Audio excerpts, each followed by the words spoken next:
constructing the altar of burnt offering, which was the planks and crossbars and all of the furnishings except the lampstand was made of Asiaga wood. Unlike these articles housed with the tabernacle and the structure of the tabernacle itself, all of which shone with breathtaking beauty of pure gold. So everything else in the tabernacle was like pure gold, but the altar and the laver where the priest washed were made of bronze.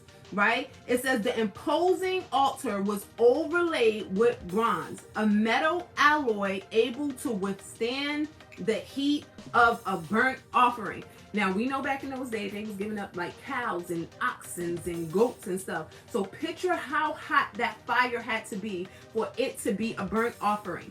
Because if you didn't know, when they go and do the burnt offering, there was a ritual, and you can read up on it.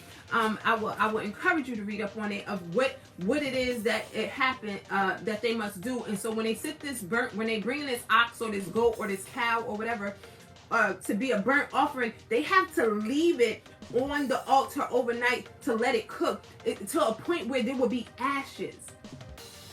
Right? The priest got the skin of the offering, but the Lord had everything else. And they had to wash his legs and all these other parts, and the priest got the good fat of the offering, but the rest of it had to be burnt. It was like a sweet smelling aroma unto the Lord. The burnt offering was also a willing offering. It was something they willingly offered, right?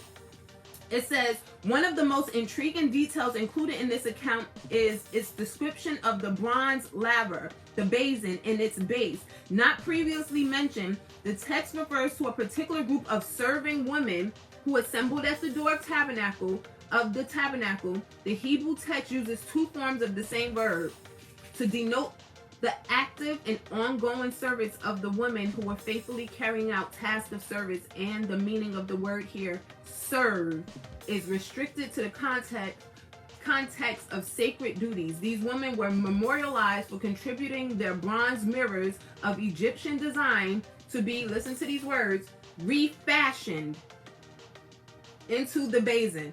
It was, the mirrors were taken and was going to be refashioned, put into another form to be used, refashioned. Amen. Let me just look this up. Refashioned. To refashion something means fashion something again or differently, right? So they was to be refashioned into the basin. Numerous bronze mirrors used in ancient Egypt have been discovered by archaeologists. The gold-colored, typically round circle of metal with a bronze handle was polished to produce a reflection. To make metal shine, it had to be polished to produce a reflection. It says a mirror must have been a prized acquisition for these Israelite women who donated this luxury item to be melted down. So what was the process? To be melted down and reshaped into something else, into the basin for the priest's daily cleaning. Right? Amen.